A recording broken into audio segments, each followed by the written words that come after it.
Greetings, everybody. This is Serpentine451, aka Tony, and welcome back after 3 weeks of nothing but silence for Weeb Warriors due to personal reasons like a new scheduling system for my job, made it to where I actually work tonight, so I thought I can get Weeb Warriors out as quickly as possible with my co-host for the week, as always, is Jordan. How you doing tonight, Jordan? Hanging in there, Tony. All right, Jordan. Let's go with just the pure nonsense that we go through every week on Mondays. Let's just review these shows here. We actually have our continuing show for our reviews. That time I got reincarnated as a slime. And 6 new shows, because I missed one, for this season. What do you want to start with first, Jordan? Well, let's go ahead and start with that time I had reincarnated as a slime. We are on episode 15 and 16 because it's been 2 weeks. Episode 15, the Jura Forest Alliance. So following the war of the Orc King and Rimuru's inevitable success, he has to deal with the king of the armed dwarven empire, Geld, as he begins to, or I suppose all of the surrounding nations, begin to take notice of Rimuru's nascent nation, the Jura Tempest Alliance.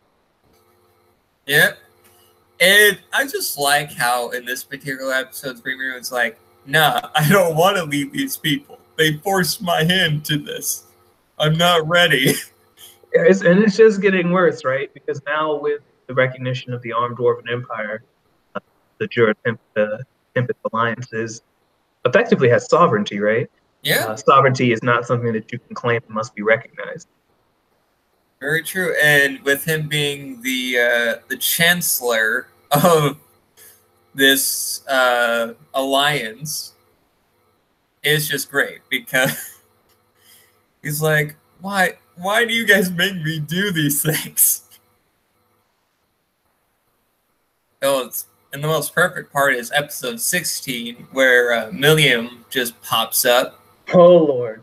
So, just to finish up episode 15, episode 15 actually sets a lot of events in motion, but it doesn't actually have a whole lot of content that is particularly interesting. After the fight with Geld versus Rimuru, Geld determines that Rimuru is a good guy, returns to his nation, and then a few days later comes back with a gift, which is like asshole boy, who I can't remember his name. I just looked at him like, oh, it's the dick from episodes previous. Yes, well, Vesta. Long story short, Vesta. Is that his name? Yeah, Vesta. Yes, so Vesta, who has been tasked with assisting the Jura Tempest Alliance in its development, particularly magitechnically. I don't really know what exactly it is that he's doing, but his research is focused on trying to replicate Rimuru's healing potion, which, unlike the dwarves, which has 98% efficiency, his has 99%. I don't really know why that 1% is so very important to them, but I suppose we'll find out if his research proves fruitful. But the funniest thing in episode 15, Gabiru got owned by his dad by basically saying, yep, due to the shit you pulled, you're excommunicated from this kingdom. Ah, yes, Gabiru did get excommunicated, along with his, I don't even know what to call them, aides, lackeys, entourage. His posse. Yep, and his posse, who actually did self-imposed exile to be with Gabiru. They go to Rimuru and pledge their loyalty to him, as well as many other lizard men, which Rimuru subsequently then named. Yeah, and then he also named all the orcs because he named the new orc leader after Geld. Yeah, so he's named every bloody monster he's come in contact with. Yep. And the high orcs and the dragonkin is what the lizardmen and the dragon newts, right? Dragon newts, sorry.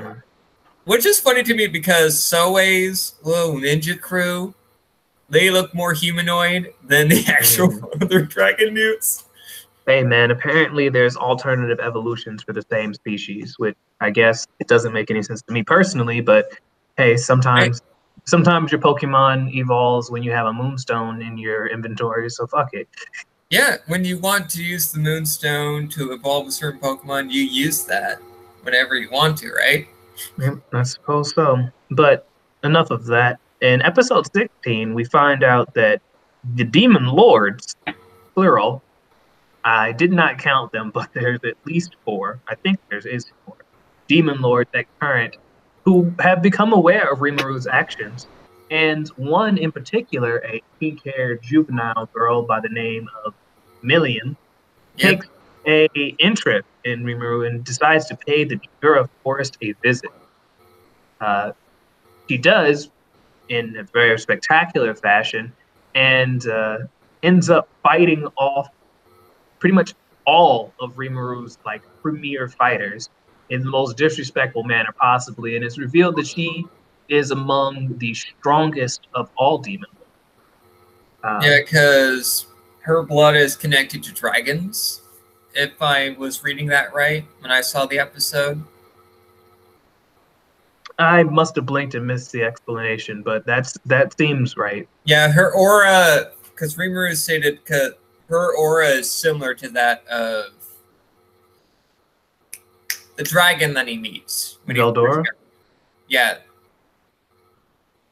Yeah, her aura is very similar to his. Yeah. But so Rimuru and her have to fight, and he ends it by force feeding her very delicious honey that she then trades that he then trades to her in exchange for her agreeing to not fight him anymore and to not hurt anyone in his village. Milliam has a very juvenile mentality, so it was quite easy to negotiate those terms. In fact, she proposed them herself. Yep. And then I think the end of the episode says it all, where she pretty much says, aren't we friends now? Oh no, she upgraded. He said friends, and then she upgraded it smooth to best friends. Yep, and I was just like, well, so they're best buds now. And apparently now the Jura Tempest Alliance is going to be in some deep shit because the other Demon Lords will interpret this not as Milliam taking control of some monster village in Jura Forest, but that Jura Forest has aligned themselves with Milliam, which will undermine their individual power and offset the balance that the Demon Lords try to maintain. So expect a four-way, three-way war to be coming into the near future. Yeah. Where Rimuru is going to have to fight off and most likely kill a bunch of Demon Lords. Yep. And hopefully find the one Demon Lord that summoned... God, what was her name again? Don't have me lying. 1 second. I leave remembering things to you. Shizu, yeah. Well, there's some things that I remember, Jordan, some things I don't. Okay. All I know is that one of those Demon Lords summoned her, and Rimuru's on the hunt for one of those sons of bitches. Yep, it should be interesting to see how that plays out. Yep. And I haven't seen episode 17 yet, but I'm expecting some pure nonsense to happen. Yeah, as am I. But that's the recap. I'm enjoying the direction that the anime is taking, right? It's becoming less of an individual story about Rimuru and his adventures. But enough of that. Switching gears, the next thing on my list is Magical Girl Spec Ops Asuka, which Tony failed to watch, but I will speak on nonetheless. So the first episode, The Magical Girl Comes Back, really set the tone of the anime by showing the juxtaposition of this series to other mainstream Magical Girl animes. Just to speak on things sort of in general, without giving away too much, this series is set after the major conflict in which the magical girls were involved. And our perspective character is magical girl Rapture Asuka, who is retired now and is trying to avoid becoming involved in, well, being a magical girl, given what she lost and suffered through during the war. So it deals with that. But they don't really pull any punches in this. I mean, if you watch Magical Girl site that came out last year, it's around that similar vein. There's a lot of overt violence, blood, wrong content, torture. Yeah, and then cute monsters that like massacre people or play with their disembodied limbs, things like that. Definitely not for the faint of heart. I don't think it's presented in an overly gruesome fashion, right? It's not like episode 1 of Goblin Slayer or anything like that. But yeah, it's definitely going to be a pretty intense series, and I'm looking forward to seeing it. Very nice, very nice. So I don't want to say too much about episode 1, but it sets up the past and the current sequence of events that we see followed in episode 3 and ideally into the future. When Tony watches it, he can go ahead and give me feelings on episode 1 and 2. But for those that haven't given it a shot, I definitely recommend it. If you like action animes or magical girls or interested in seeing some spin-off or derivative of a magical girl anime. Very nice. Yep. So up next we have Date A Live Season 3. Episode 1 of Season 3 is The Seventh Spirit, which deals with Shido meeting Natsumi. Tony, what were your thoughts on this arc? Oh, Lord Jesus. For this episode? Well, initially in the first episode where with Date A Live, typically when we have a perspective character that Shido has to basically calm their spirit side, it's always some weird bullshit. With Natsumi, in her case, her code name is Witch, which is connected to her appearance because she looks like a sexy witch. No comment. Well, that's exactly what she looks like, Jordan. Don't look at me like that, homie. Well, I know I've seen episode 3, so no comments. True. But I saw it too, man. Yeah, so episode 1, Shido is, following the general theme of the anime, and he's going to meet up with Natsumi before. Ooh, what are they called again? I think they're called spirits. Like no. The counter people, the people that. They're not coming to AST, the anti-spirit team, before AST shows up. And in their interaction, Shido calls her beautiful. That gets her on his good side. They talk a little bit. AST shows up. She transforms them into a bunch of animals and their rockets and whatnot into carrots. Yeah. When I saw that, okay, with that one, with episode 1 in particular, when I saw that, I'm like, the fuck is happening? Hey, man, she's a witch. It is what witches do, I guess. Not all witches do that. I mean, to each their own, but when you say that, but also. But the real crux of this particular arc is what Natsumi does, because she is very protective of a certain side of herself that she doesn't want anyone to see. She wants to be viewed as an older sister type. But she thought Shido saw a glimpse of her true self, which throws her off the rails, and then she decides to impersonate him in episode 2, I believe. Yep. And then that led to them playing this guessing game where if he guesses wrong, she takes one of the people that are closest to him away. Which is actually the plot of the second half of episode 2. He goes on dates with a few of the girls. Let me get my list right. He goes on a date with Toka. Yep. Yoshino. Mm-hmm. Uh, Origami. Yuzuru is the twins. Yep. Those are the 3 that are the most significant. Well, yes. So he believes that all of them may be Natsumi in hiding to some extent. But at the end of the day, he says that it's Yuzuru.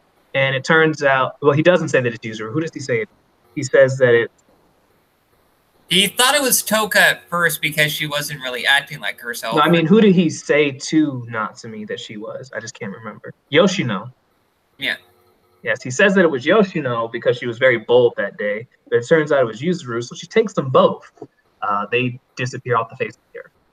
And that's it. Yuzuru left first because she wasn't normally as bold, and she wasn't as bold as she was after their date initially in episode 2. Mm-hmm. So she was the first one to go, and then Yoshino was the second. Well, not really, but episode 3 is really amusing to me because when he goes on the date with those 3, I call them the peanut gallery. They just pretty much love to throw jeers and insults at our boy Shido. True. And he goes on a date with all 3 of them at the same time, which I find hysterical.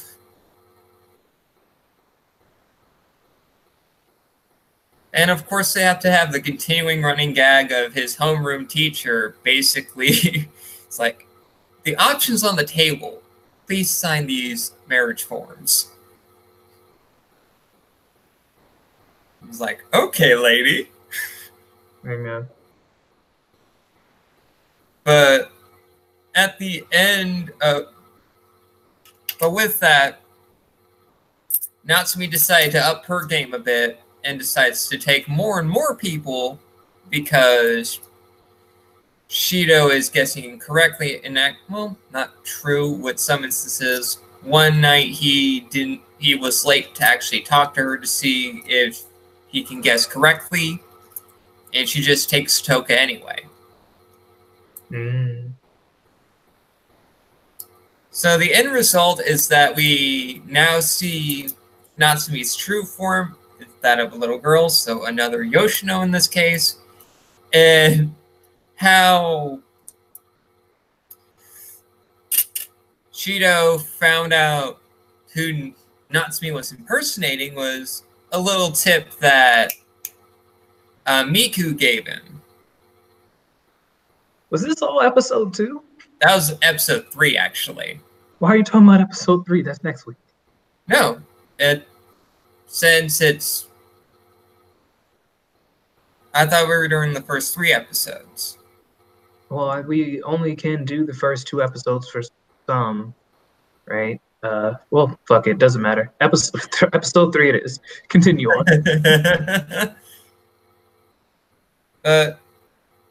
The whole thing with Yoshion being the one that Natsumi was impersonating was pretty hysterical. Because the logic behind it was like something to do with items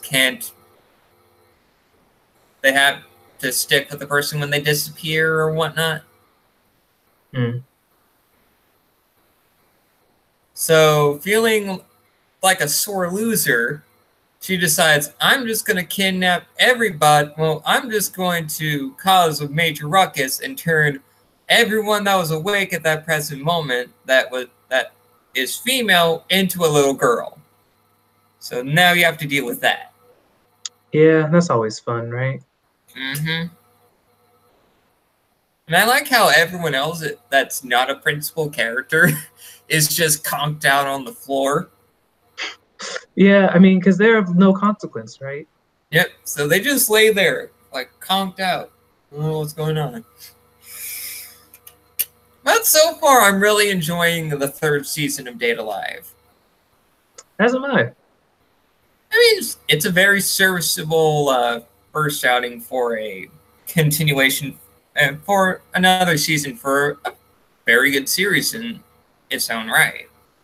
And speaking of continuations, Mob Psycho 100 Season 2. Mob Psych. Okay, so you want to talk about episode 3. You ain't seen nothing till we get to episode 4. But I know, dude. I know. focusing on what is available to us, episode 1 opens up with the ripped apart someone is watching, opens up with, ooh, I can't remember any of their names.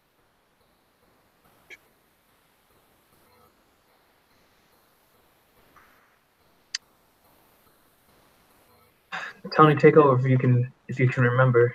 Well, let's see. What was episode? I remember what it's about. I don't have anyone's name though. I know it's Shago or Mob is our principal or lead character. Then Reagan and Dimple. Yeah. So Ichi Mezzato is still dealing with the cultists that Dimple originally created, and they are trying to find Mob. And oh yeah, the check.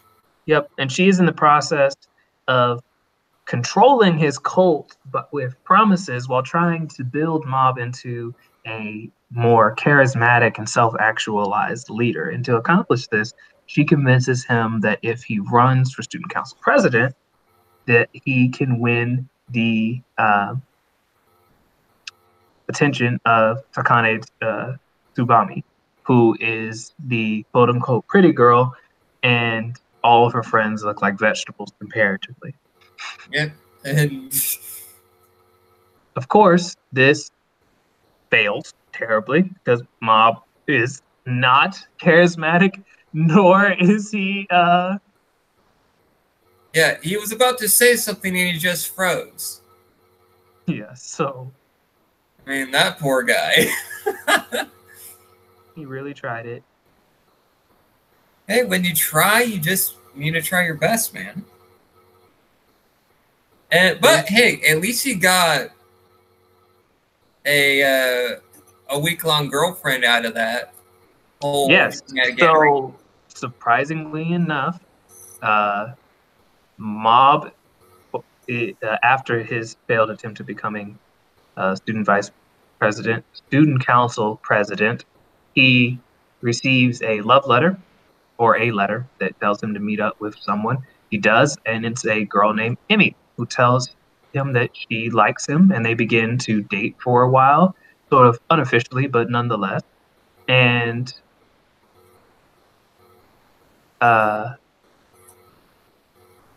yeah. It's later revealed that it was all a ruse at first, just to kind of poke fun at him. Mm-hmm. But Mob actually got through to her and revealed his psychic powers to her after her friends decided to rip apart the novel she was working on.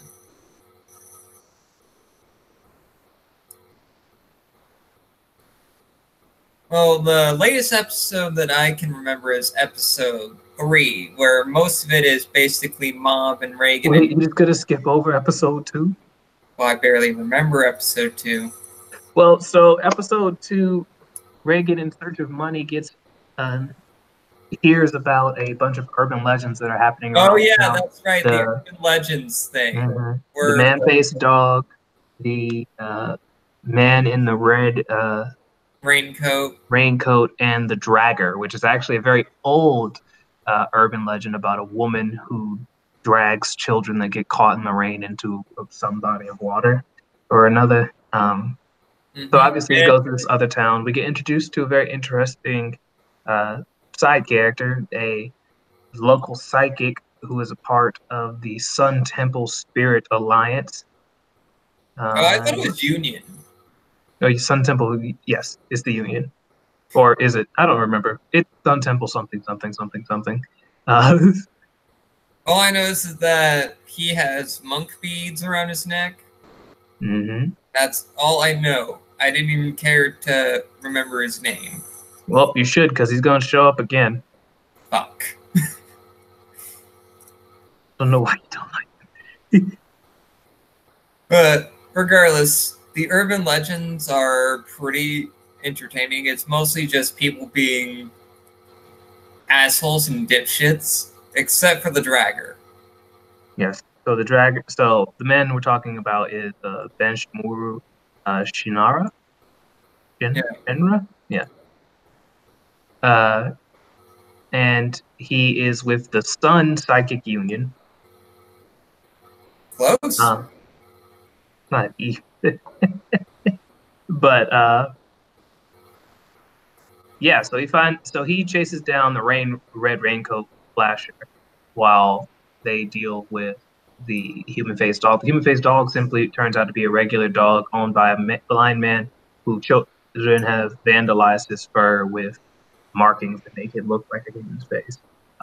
The red raincoat flasher is in fact just a weirdo that likes to flash little kids at playgrounds and wears a red raincoat. And the Draggard turns out to be an evil spirit created by the belief people have in her legend. And she is destroyed by Mob because he's never heard of her. Yep. So it's all about the collective fear that everyone felt of this entity. And Reagan and Benimaru couldn't really do shit because they were too afraid. And Mob's like, nope, gone. Although the funniest thing about the urban legends is that they had a face-off against another one, which was the Dash Granny. Oh, God. That one in particular, Mob just felt... he froze, and everyone was like, what the hell's going on? Why aren't you stopping her? It's like, she wasn't an evil spirit. She was just really fast old lady. She was faster than me. Yo, she was booking. Yeah. I have never seen someone move that fast before. She was just hustling. Yeah, she was. All I know is that there was somewhere she needed to be, and she needed to be there right quick. Well, since I slept on Mob Psycho 100 initially, I might as well give my thoughts of the series as a whole. I actually find myself enjoying it. Like, I binged the first season before watching season 2, because it's only fair. And I really enjoyed it. I don't know why it took me so long to get into some shows. Huh? I don't know either. I do not know. At least episode 3 was pretty entertaining.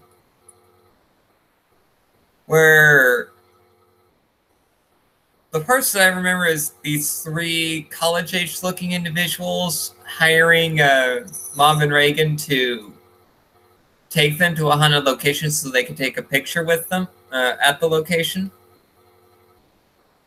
Which led to these individuals just feeling afraid and whatnot. So they told our duo to exorcise these spirits, which puts Mom in a conundrum where the spirits aren't evil, they just want to live out the rest of their moments before they move on to the other side. And this really got Mob stressed out, and Reagan decided to be a real classy gentleman, decides to throw salt on the cosmos and says, yep, you're fine now. It's all good. You're not cursed anymore. Gotta love it. Oh, and the part about, I don't know if this was either episode 2 or 3, some individual at the start of the episode comes in like, can you get rid of this curse for me? And Reagan's like, yep. Just writes on a piece of paper the word curse, and there we go. Which also led to an individual using astral projection to basically leer at his next door neighbor.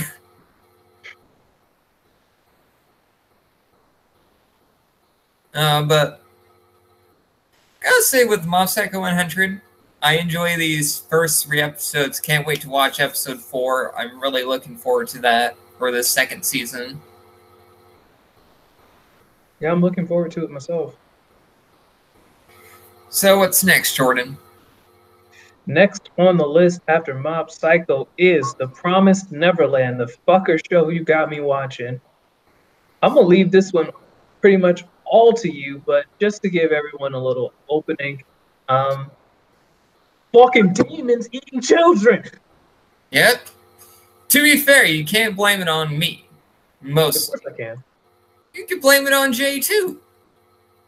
Yeah, but I can also blame it on you. You said it like it was an impossibility, like, Jordan, you're physically incapable of doing these things. Of course I can. Well, okay, so from what Jay told me about this, because he read the manga first, and he told me that this was intense. So essentially, like what Jordan said, we have fucking demons eating children. So humanity in 2045. Wait, when the hell did you learn all that? Oh, there was a calendar. It was a blink and you miss it sort of thing in one of the background shots. Ah. So our principal characters, Emma, Norman, and Ray, are the eldest kids in a group in an orphanage raised by a woman named Isabella, whom they call Mom. They live out their normal lives in this little orphanage, thinking that they're all going to be adopted and just everything is all hunky-dory until Connie goes out in... She's under the impression that she's going to get adopted. Then she turns out she gets killed, and it becomes demon food. So poor Emma and Norman have realized, well, we're fucked. We're basically cattle to these monsters. And the adults are basically throwing us to the wolves here, so to speak. So we have to come up with a plan to not only get ourselves out of trouble, but to get the other kids out. So these first 3 episodes is initially finding out the stakes of staying at the orphanage. Isabella kind of getting an idea that someone was tipped off of what was going on when Connie went out into the outside world, which led to another character named Sister Roan, whom in episode 3 decides, you know what? I want Isabella's job, so I'm going to not only send out the kids that found out this information, that way I can get Isabella fired and I could just take her job right from underneath her. But I'll play along and just coast alongside here. Yeah, I do have to wonder though, what actually drives Isabella, and now I guess Corone or Crone, however you want to say her name, to be the way that they are, right? Is it something, are they just fucking evil? Are they demons in disguise, or are they humans that had no other choice? I am not too sure. I would have to ask Jay or read the material myself. I mean, I guess for the anime only people is interesting to speculate about, because Isabella seems fucking bent. Yeah. It's all pure nonsense, that's for damn sure. And the fact that these demons feed on human brains and they have to be like of top quality. Or at least there are top quality farms, which implies that there are non-top quality farms, question mark? Yeah. I think that's the implication. In fact, Isabella's farm is the best and the only better one out of them all. because it's her farm that can also produce high quality product.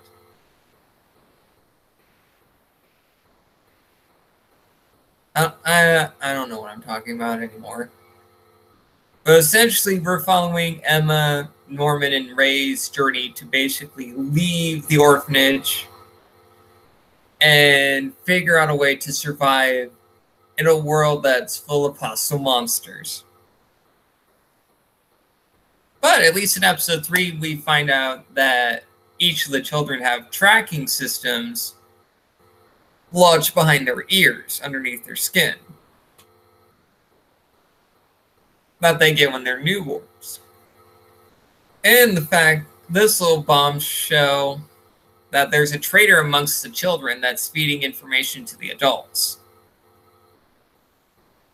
Which it is implied that it's Glasses Girl that's doing the whole, that's the mole for the adults, so to speak.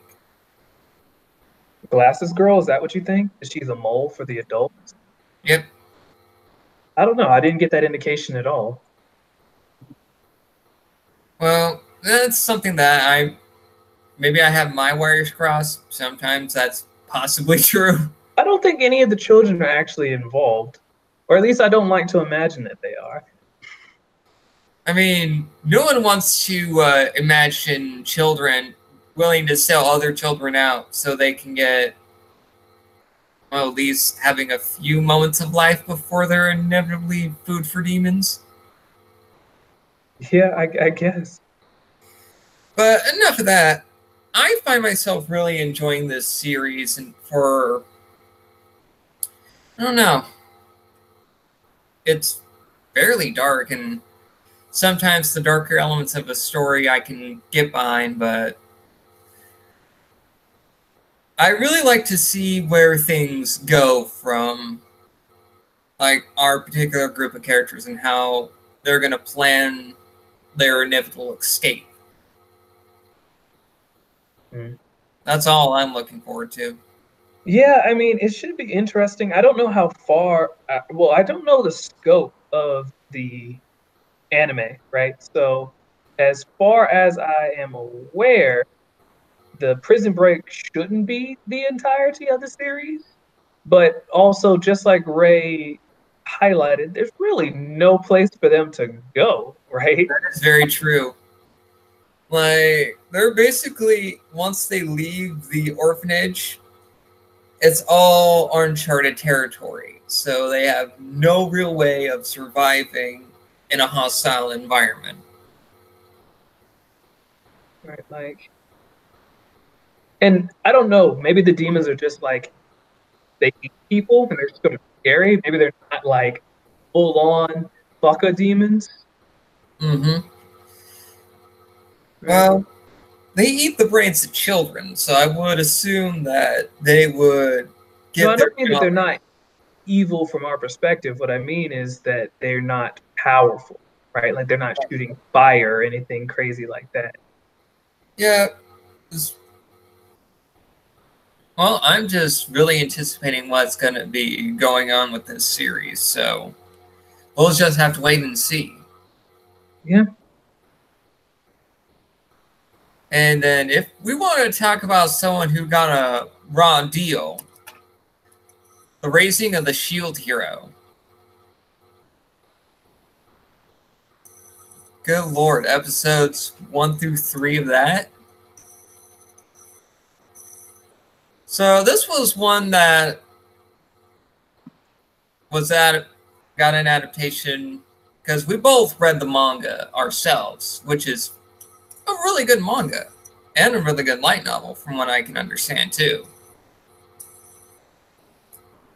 So Jordan, can you give us a small synopsis on what we know of the series so far? Yeah, so the series at current is based around this weird love feud between our two perspective characters. No, I'm talking about raising the Shield Hero. Oh, I'm sorry. I missed the entire beginning and assumed that we were talking about Kaguya-sama. Shield Hero is based on, it is an isekai anime which is based around this concept of 4 legendary heroes being summoned to a world to prevent what they call the waves, which are these extra dimensional breaks which bring about all these monsters that are intended to destroy their world. In this kingdom that they arrive in, there is a bias towards 3 of the heroes and against our perspective character, the shield hero. In fact, it goes all the way down to the point where there is a church of the 3 heroes as the primary religion of the kingdom that they are currently in. Yeah, so in episode 1, this bias shows up as no one wanting to be partnered up with the shield hero except one innocent, beautiful soul who, from the magnanimousness of her heart, decides that the shield hero should not be alone, and that given the fact that he can only wield shields, should not be left to face the world by himself. She takes him hunting, shows him around, gets him some new armor, so gets off a sword, help him defend himself. And they have a nice dinner. She hints that she might be interested to take their relationship to the next level, but he decides to be a gentleman and hold off. When he wakes up in the morning, she's stolen everything from him and framed him for rape. Yep. Yep. I saw that. That's the flip side of that. Yep. And he's like, the fuck? Yeah, so he gets called before the king under trials of rape. And then she convinces everyone that he is now a rapist. No one wants to deal with him. They take all of his money, except for the money that he hid inside of his shield out of habit. Apparently, there's something about Japanese travelers and hiding money. I'm not totally sure about that. Not Japanese. So he uses what little money he has to go buy a slave, because that should be your first response. Yep, if everyone wants to treat you like the villain, you might as well do something villainous. Yeah, so he buys up this little raccoon girl by the name of Raphtalia, who is going to serve as his weapon slave. He buys her a knife and then go power leveling. And actually, he buys her at the end of episode 1, and then they go power leveling episode 2. So in episode 2, we get to witness his interactions with Raphtalia as they begin to level and go out into the world officially. And yeah, I mean, he's not a total shitbag. I mean, what else do I say? He doesn't treat her like a slave, even though she is exactly that. He's a pretty decent guy. I guess if there was ever a benevolent slave owner, it would be him. I'm not going to touch on that. I'm just stating what it was. She is a slave. He just doesn't treat her like one. He does need someone to fight for him. Otherwise, he will die. Yeah, we can talk about the moral ambiguity of this situation on another date. But and then we also see the growth, the bond between Raphtalia and Naofumi, which told me that they handled her origin in episode 2 better than the manga did. Yeah, so the way that the manga is forced to present events, we sort of get Raphtalia's backstory through a series of sort of disconnected panels and flashbacks. But the anime has the benefit of being a visual medium, so it can stream together things more easily. We really get to see all the flashbacks happening in real time, and it makes sort of the progression of the relationship as well as our understanding of Raphtalia more organic. Not that the manga did a bad job, it was just limited by the format in which. Which is very true, and I think that I like viewing her character specifically in this way. Makes a lot more sense, given that it's a change in medium. But I think it's very serviceable. But it's serviceable in both, but the anime just did it a little bit better with what they had available. Yep. So in episode 3, Raphtalia actually power levels to the point where she grows up. So it turns out that demi-humans are not like human beings. They do not age in the same way that a human being would do. They become, they go from children to adults based on their level. And because she's been leveling with the shield hero, she becomes a young woman. Not that Nafumi can see that, because in his mind she's still a child, and he also has this like psychological, emotional block when it comes to seeing women in any positive light. So in his mind, she is a child. And he calls everyone that compliments Raphtalia for her beauty. He just calls them all lolicons. Yeah, because I mean, in his mind, she's like a 10-year-old, right? Yep. Like, why is everyone into lollies? Everyone's a lolicon here.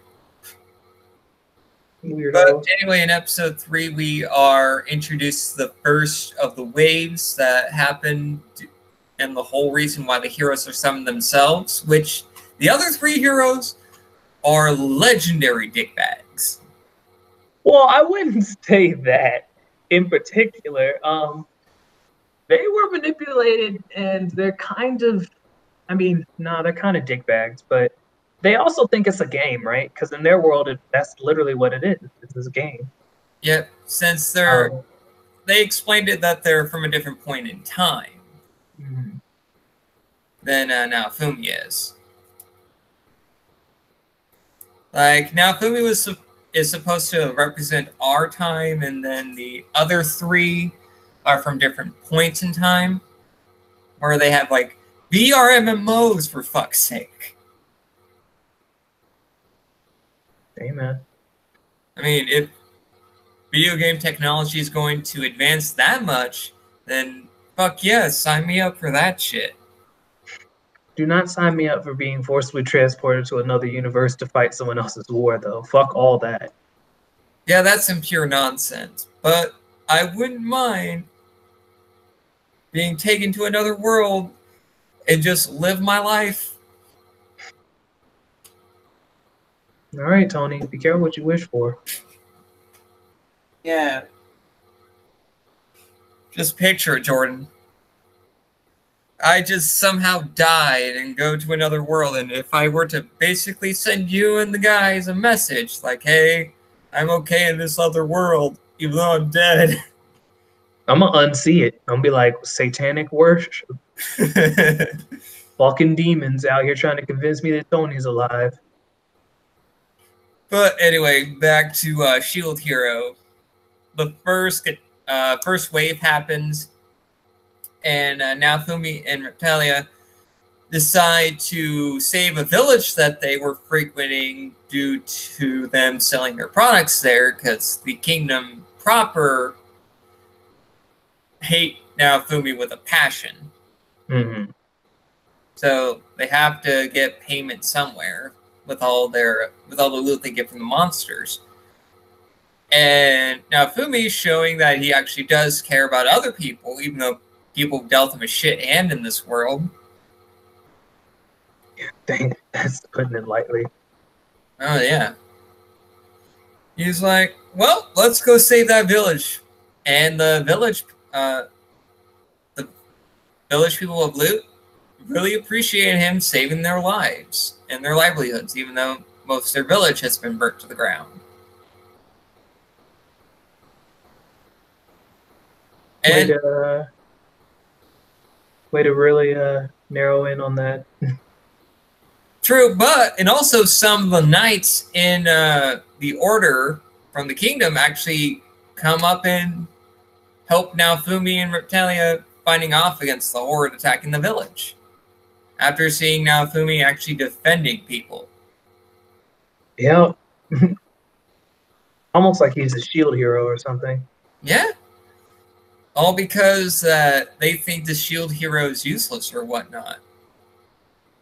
But since we know the source material, we know the reasons why everyone is hating the shield hero. Yeah, the shitbag. Yeah, everyone's a shitbag. And for those who are anime onlys, wait until we get much later in the series, those who are involved in Naofumi's resentment for the world, they get their comeuppance. They get handed some sweet comeuppance. Isn't that right, Jordan? Yeah, I mean it's true. they definitely get that ass whooped.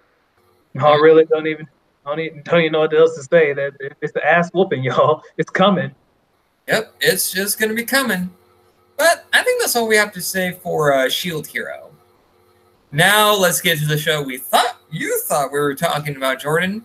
Kaguya-sama, Love is War. Yet another manga that I read that got an anime adaptation this season. And it's a good adaptation. That it is. Well, essentially, since Jordan was explaining the premise of this story, we have Shinomiya Kaguya, Kaguya, one of our principal characters. Mm-hmm. And then we have Miyuki Shirogane, who is our other principal character. And these two have feelings for each other. But the crux of the story is those who confess first are basically the submissives in the relationship. Because that's exactly how relationships work. Did you not know? I guess so. If you confess your feelings to the woman first, the man first, you automatically lose your position of power, and they can just do whatever they want with you. That's obviously a joke, but that's the crux of this anime. It's played for laughs. It's essentially these two characters acting like tsunderes, basically hiding the fact they have feelings for each other, but they know they have feelings for each other, but one's making the other confess first. And I like how the narrator is basically telling, like, it's implied and it's shown in the manga too, that this narrator basically interjects every now and then, especially at the ends of chapters where it shows who won or lost in that particular case. And that's one of the things that Jay has told me, or our good friend from Mr. J's Reviews, whom just posted a video recently. So, other than that, my point is, essentially we have the first 3 episodes, which are small vignettes of different interactions between our characters. Episode 1 is basically introducing the situations that are involved. Episode 2 is much in a similar vein to that. And then episode 3, which I remember most from, is centered primarily around Kaguya a bit. And the whole point of this particular series is that they go to a school for rich children. And Miyuki is someone who got in there through just sheer intelligence and determination alone, enough to become the student council president.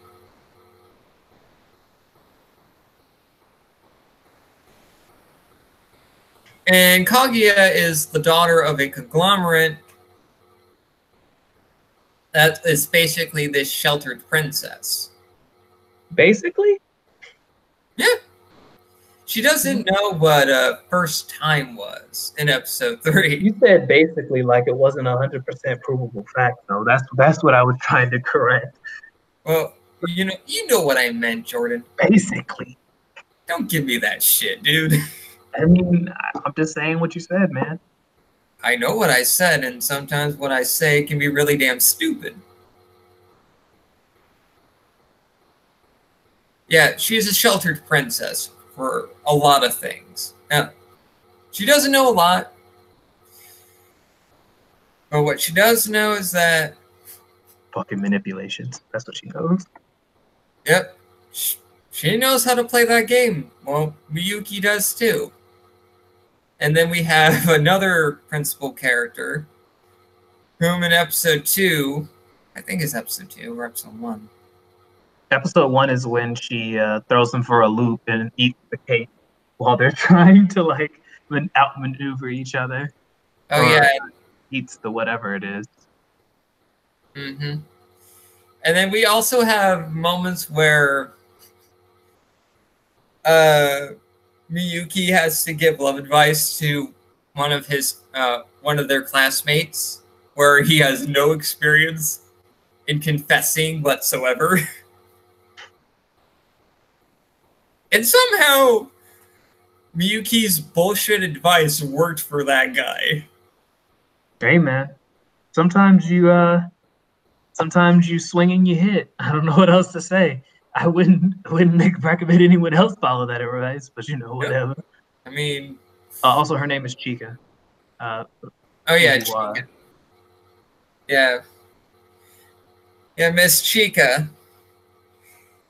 That particular individual, sweet baby Jesus.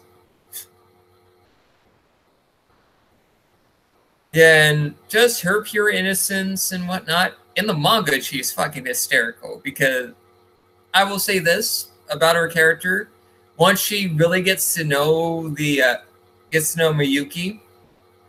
she just ultimately pities him most of the time, and it's played for laughs, and it's great.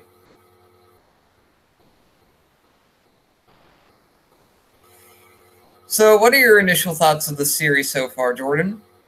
I like it a lot. I'm really interested in seeing how things continue and develop.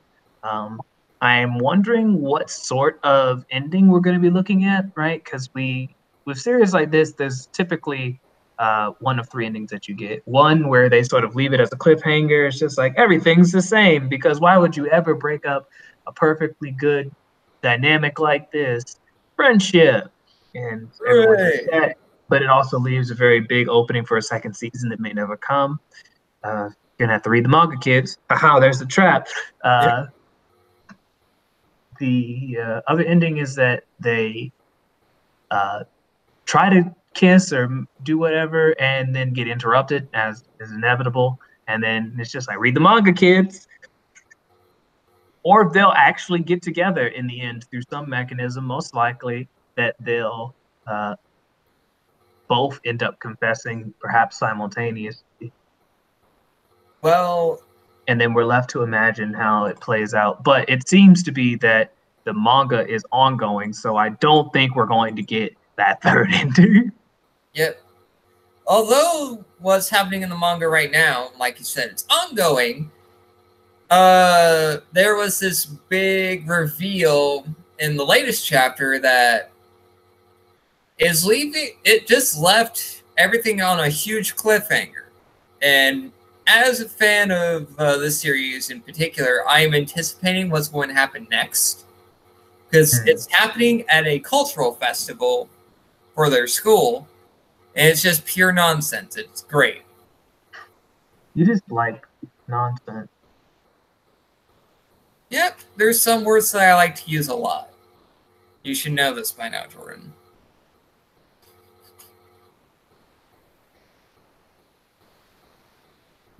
But overall, I think this current anime season, instead of our usual Otaku Soapbox, since we've been gone for a few weeks, let's just give an overview of our shows for this season, because I honestly think that this season is hitting it's hitting the ground running in terms of quality, at least from the shows we're watching.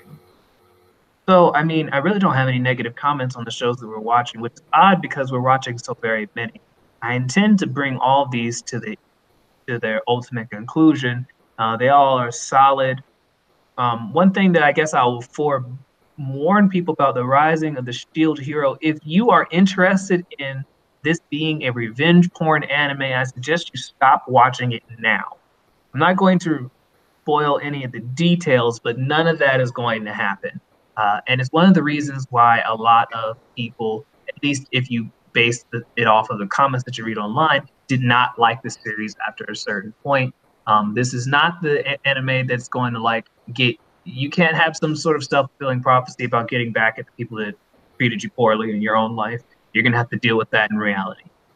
Mm-hmm. That is very true. It's essentially another isekai story where instead of our protagonists getting everything handed to them, they basically get dealt shit in, and they have to work from the ground up to build up their reputation. Yeah. So, and sometimes the people that have wronged them get their just desserts, and sometimes they don't. Yeah. So, I mean, I guess if you're expecting him to like bludgeon someone to death with his shield and be like, "Yeah, bitch, fucking lying on me," no, none of that's gonna happen. Call it a spoiler, but like, just lower your expectations right the fuck now. Yep. Yeah, and he is not going to do anything like that to the people that wrong. Most. Yeah, and essentially, what I also like to add and bring to people's attention that people calling Shield Hero a poor adaptation, I don't know what they're thinking is a poor adaptation. I think it's a very good adaptation of its source material. I don't think that there's been a large departure from the source material, and I just recently reread it. I really can't think of what it is that people would complain about personally. I think that it was a rather impactful version. I think there's been some rather impactful episodes. Yeah, and I really think that with all the shows that we're reviewing this season, it's essentially going to be one of those. It's going to be another season of where we actually review good quality shows, and we don't have to drop anything. I will make that statement abundantly clear. And I also like to point out and make clear that if people are going to bitch and complain about anything, well, it's the internet. They're going to bitch and complain about some things. Just the nature of the beast. But I like to say this here, as I would always like to say and kind of point out, Jordan too, to some extent. These are the shows that we picked, that we selected, that we're going to be reviewing. And we can attest to their quality from our perspectives. If they're not your cup of tea, then we have other shows that we're reviewing that may be your cup of tea. That's perfectly acceptable. So if you want to bash a show, you bash it for legitimate reasons and not because of some arbitrary reasons that just fly outside of the outside of hammer space. Let's just people are going to complain about everything under the sun, right? So just do as you please. I just would, for those that do come across this video and are considering giving Shield Hero a shot but have heard negative things, I just say give it your own opinion. Give it its 3 episodes, as you would give many other series, and make your own determination. Even if you've already read the source material and you think that it's not going to do it justice, I would argue that it's worthy at least checking it out. Oh, definitely. And Jordan and I agree that it is a good adaptation of the source material. But keep in mind, folks, the first episode of Shield Hero is close to an hour long. It's about 47 minutes. So if you're going to be trying to play catch-up like I did, you're going to be in for a small haul. I mean, in my case, watching Mob Psycho 100, it took me at least a few days. It's because you watch intros and outros. I keep telling you to stop that. Well, sometimes they're good. Like Love is War's opening reminds me of Bond films. It's hilarious. But lately on Mondays, I just forego watching outros and intros, especially outros. Yep, no, I don't watch any outros or intros. I skip recaps, and yeah, 3 episodes an hour. I watched a 12-episode series. I can watch a 12-episode series in one sitting. I think we all could if we had the time, Jordan. Yeah, everyone has the time. Yeah. Well, so this concludes another episode of Weeb Warriors. Usual plugs in the description below. I would like to thank Jordan for joining me after a few weeks of radio silence. And hopefully we can get back to schedule with, but hopefully it can kind of coincide with my current work schedule so things can at least work pleasantly.